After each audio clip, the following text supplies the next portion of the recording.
Hello everyone, today we'll be going through Direfrost Keep on Veteran, and yes, we will be doing the hard mode of this dungeon. The catch is we will not have any champion points allocated in our group. So the first thing we'll see in Direfrost Keep is going to be a bunch of bears. You would think bears would hibernate or be somewhere else, but apparently they like caverns full of ice. But yeah, we're just going to be meeting more bears down here as well. Then up ahead we're going to see the first boss of Direfrost Keep.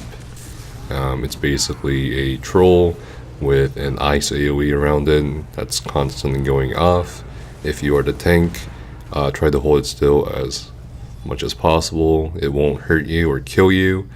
There's no need to run around even with the AoE touching you. So right now the healer can heal the tank through that AoE. The DPS can just kind of stand outside the AoE. Even if you are a stamina character, or rather damage dealer, you can weave in and out of the AoE, or still stand outside of it and still weave your abilities. That's pretty much it. Not a very difficult boss. It just gets harder once somehow if a tank dies and the troll gets loose, or if the tank moves around a lot with the troll.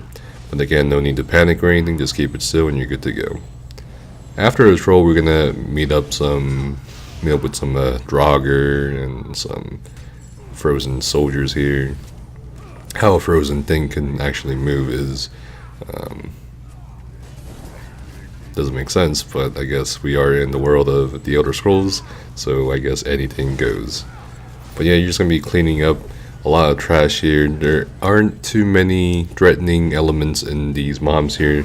The mages and archers do hurt a bit, so you want to watch out for that. You don't want to stand in any red, any arrow sprays or anything.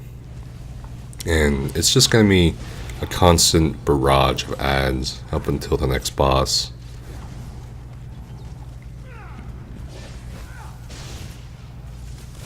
And here we just saw that ice mage tap me with a couple attacks from other ends, and it hurt quite a bit, almost killed me. As always, let your tank go first.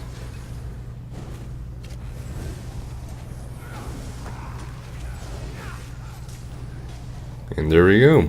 We've killed Draugr and the ice mage, and now we are going to encounter the second boss of Direfrost Keep.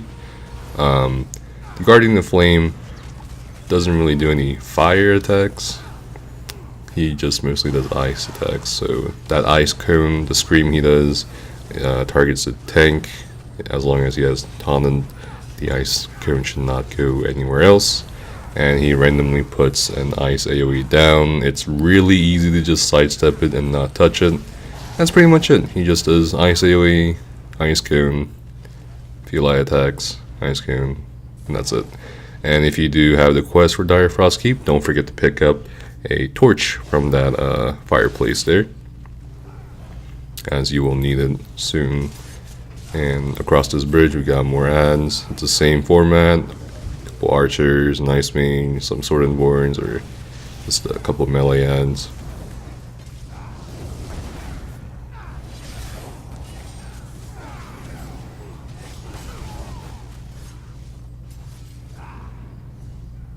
And we're going to keep going down the stairs and then explore Direfrost Keep. It's a very Nordic theme, very Nordic, very Skyrim, as many of you will know this.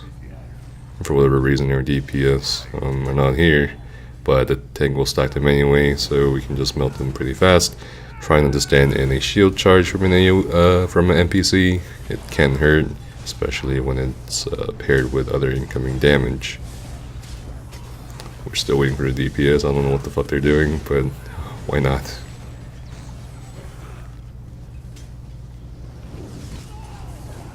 Alright, we've killed that first trash mob pretty slowly. It's okay, take it slow.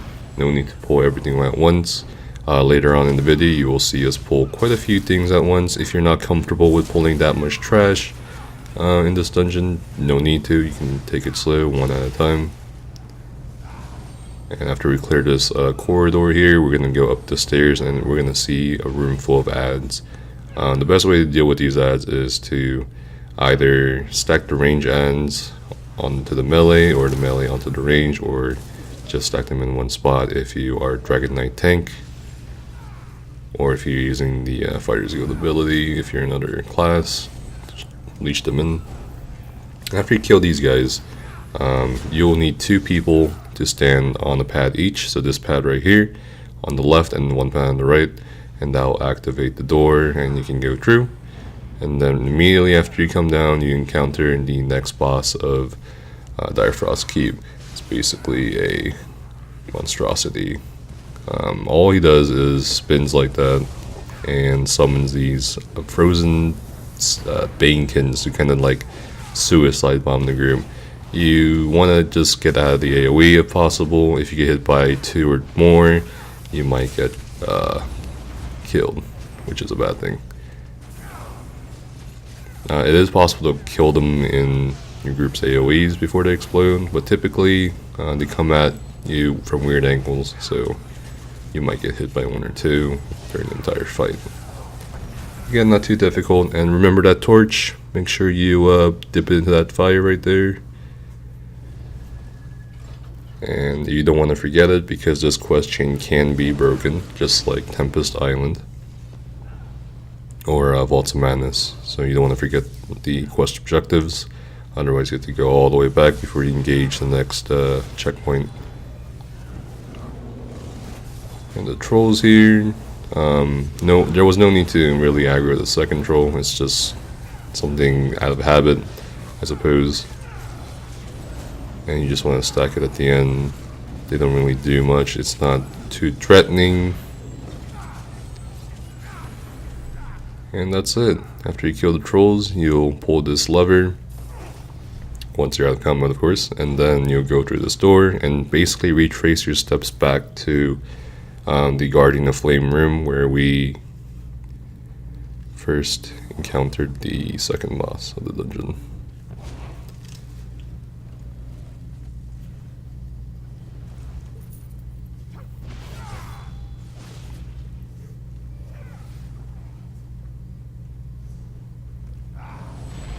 Now, if you are doing the quest for Direfrost Keep, once you activate this part, once you light that fire, those 3 mini bosses sitting in those drones will come alive. They're not too difficult or hard. You just pretty much stack and burn them.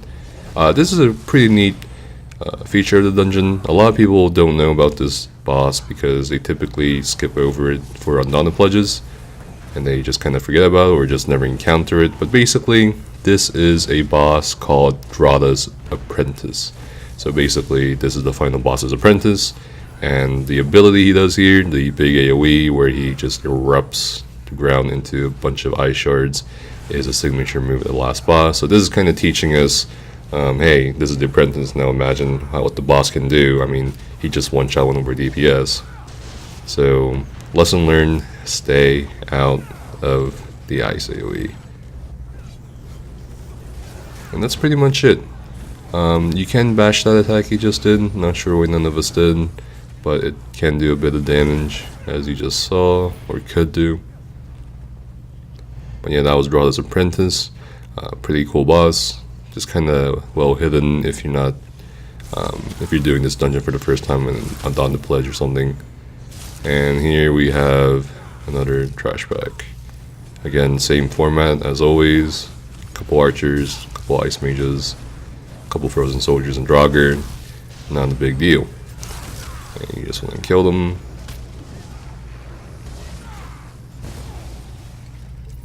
I believe the frozen soldiers have a elemental weakness to fire, so. Alright.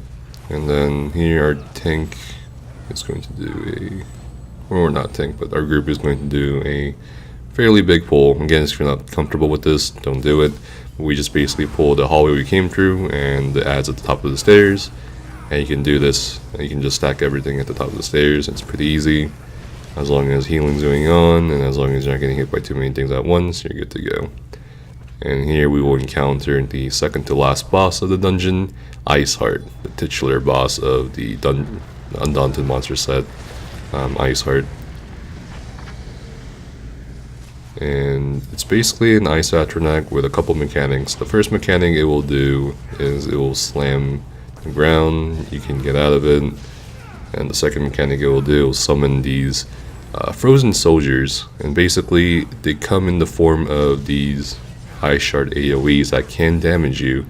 Then after they come back up from the ground, the ice shards will explode, so like this.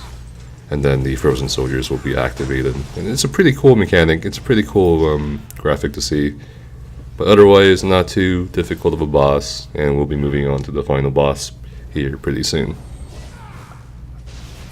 We got one more big pull right here. And while you can stack them up the top of the stairs, you could have just easily stacked them right where they were, melted them, but again, it's up to the group's preference.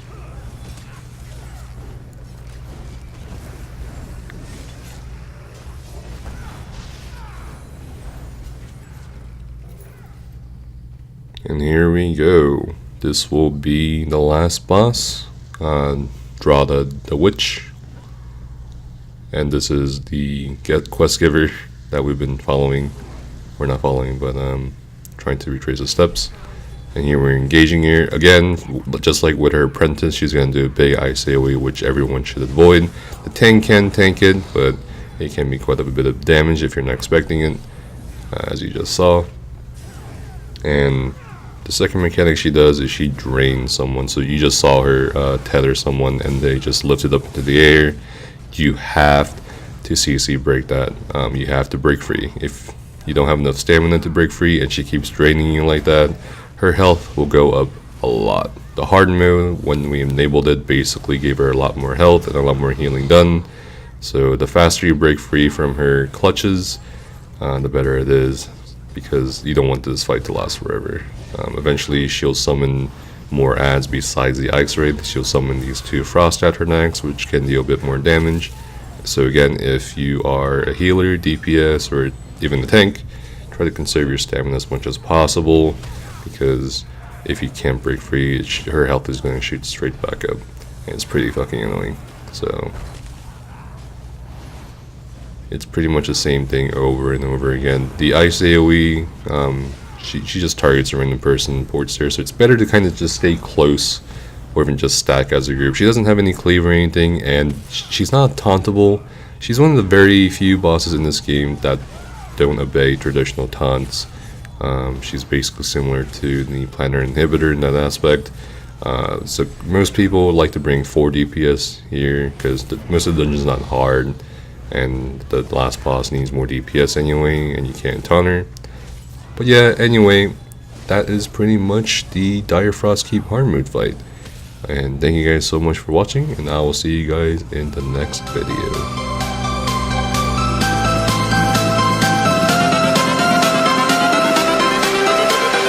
Everything changes.